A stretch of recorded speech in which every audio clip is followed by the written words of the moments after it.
Morning,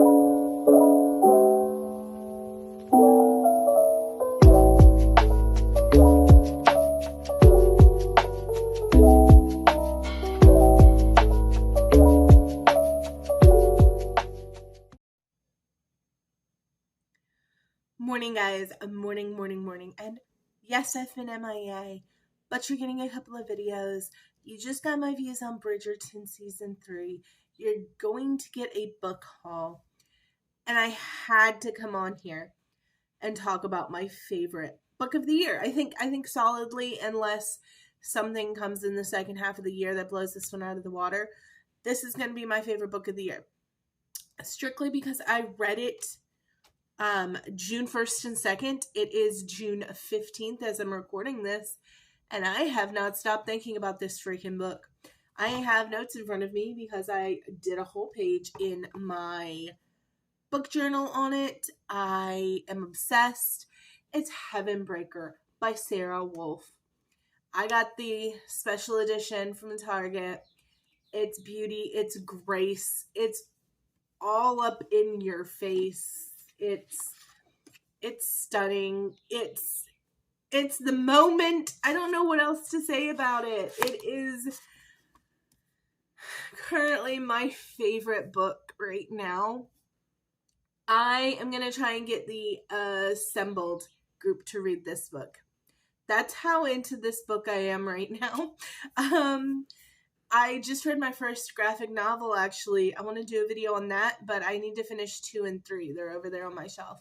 I finished my first graphic novel thanks to Ace from the Superhero Homies. He suggested I read this graphic novel. I love the first one. Going to binge the second and third one as soon as I get a break in everything that I'm reading. And we're going to talk about that, but today we're going to talk about this beauty, this amazing book. There's so many good quotes. You've got the one on the back that says, "I cannot stop death, but I can make it think twice." Boom. I'm going to try and do it as spoiler-free as I can because I want my assembled group to read this book. Okay. This is a space opera, romantasy, fantasy, dystopian mesh. Okay, essentially we have a FMC, a main female character, and her name is Sonali von Hautclair. She goes just by Sonali generally, though, because she hates von Hautclair. She hates the family. She hates everything it stands for. So much so that in the opening scene of this book, we find her murdering her father, Lord von Hautclair. And that is your opening scene. That is your hook. That is what gets you in. Now you want to know what makes Sonali tick. What has brought her to this point. So we do get some flashback on her relationship with her mother, what happened to her mother, how she ended up on the streets, how she ended up basically pulling tricks to make money to do research on her Lord Hautclair father. And we kind of get a little bit of backstory to where we get to this moment, but not a whole lot. Sara Wolf is not spending a whole lot of time feeding you lore.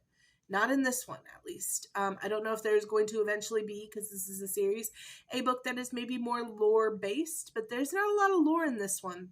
She gives you just enough to keep you interested, to make you understand the caste system, to make you understand the gods and the mechs and everything like that, but she doesn't cram it down your throat. You're not getting chapters and chapters of information lore.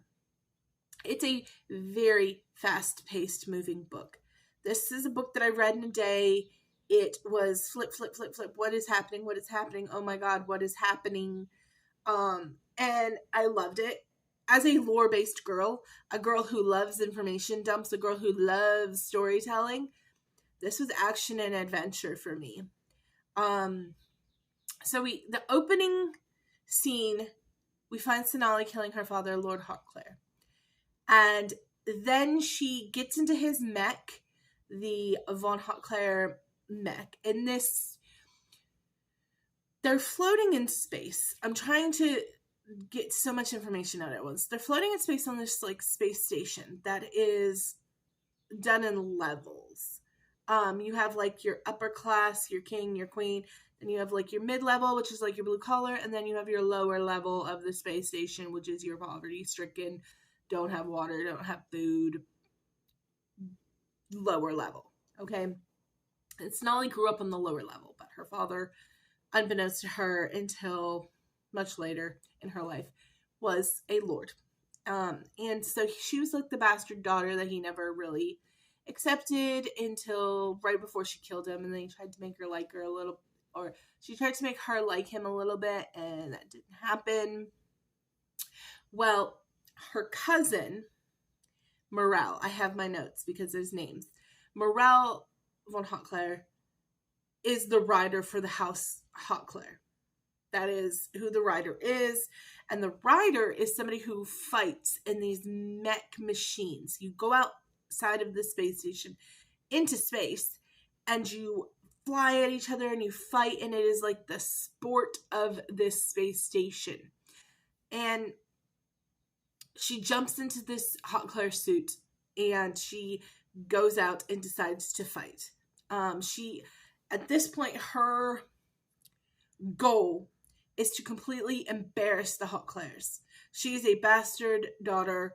She is going to jump into the most prestigious thing that she can, which is these mech suits. These only royalty and like your upper echelon get to fight in these mech suits. So she's going to jump in this mech suit. She's going to die horribly. They're going to take their head off of it, and they're going to see that it was this bastard kid. And House Hautclair is going to be destroyed. They're going to be so scandalized, and that is her goal. She wants to die. She wants to scandalize House Hautclair. That is just what her goal is at the beginning of this. But, spoiler alert, she doesn't die. She actually finds that she's kind of natural at this, and she definitely gets her ass kicked, but she doesn't die. And she's found by this recluse kind of old man, and he tells her he is going to train her to fight for his house. So essentially, this gentleman tells her that there are 5 people who are indirectly or directly responsible for her mother's death, who had a hand in it. And if she wins 5 matches for his house, then for every match, he will kill a member of the Hautclair family that directly affected the death of her mother or had a hand in it. And so she takes him up on that. She trains with him. He turns out to be the estranged son of the king. It's not, at least in the first book, a hugely kind of big thing. His mother was the first rider of the mech, Heavenbreaker. Hence where we get the name of our book from. And so she trains in Heavenbreaker to do these 5 matches. And we get snippets from what happened to her mother throughout. There's also a lot going on with consciousness and is this machine taking her over? Can the machine talk to her? We have a cast of characters that I really enjoyed. Rax is one of my favorite characters. I really love this character. He is another mech fighter. And he is from the House Valad. Or Valade. It's Velayd. I said Valad while I was reading it. You guys know I'm not great with the fantasy names. I fuck them up all the time. So House Valad Rax has been raised from birth, essentially, to be a mech fighter. He is thrown into this mech suit at, just infant toddler age, and it's painful, and his parents are awful to him, and they don't care about him. They only care about success and climbing the ladder and how they're going to use him to do so. So he is another mech fighter that has a very different story than Sonali's.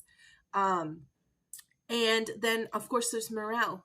or Marielle, however you say her name, Sonali's cousin, who actually fights for the Hot Clairs and is watching her family die around her.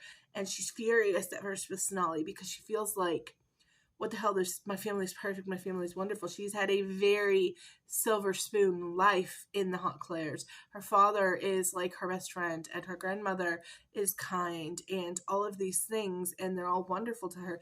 But she's not seeing it from the outside. She is the treasured fighter of the Hot Clairs. Of course, they're wonderful to her.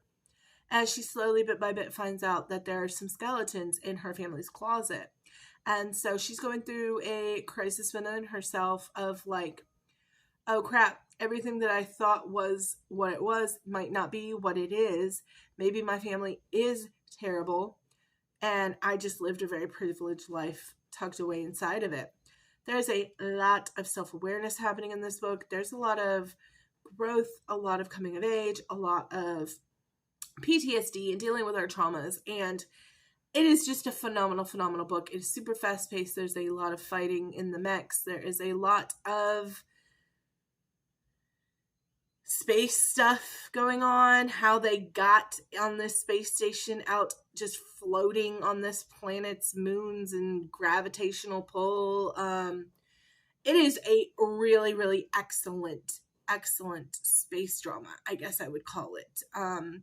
I don't even know what I would generalize this book. Literally on the front of it, it says a genre-bending, viscerally written thrill ride. That is the best thing I could ever describe this book as. Genre-bending, viscerally written thrill ride. That is what Heavenbreaker is in a nutshell. It is so good. If you take one recommendation from me this year, Heavenbreaker by Sara Wolf was really good. If you liked Red Rising, this was better than Red Rising to me. And people are going to be like, what? Red Rising was so slow, especially towards the second half of the book. My God. I loved the first half of Red Rising, hated the second half of Red Rising. I loved every minute of this. It is so good and so well done. And I just cannot recommend it enough. So yeah, I have said my piece long enough. Heavenbreaker is phenomenal. It is a Red Tower book. I did not know that. I just noticed the symbol that's on all of my Fourth Wing books as well. So there you go. I absolutely loved it. I thought it was phenomenal. There's not a lot of romance in the first book, so if you like to read it for like the fantasy romance, this might not be for you, but I do feel like there could be some coming, so hang on. But yeah, I loved Heavenbreaker, you guys. I thought it was phenomenal. I hope I sold you on it. And yeah, I will see you guys with a book haul soon, and we're going to talk about more books. I've got so many that I've read, so I love you guys. I'll see you later.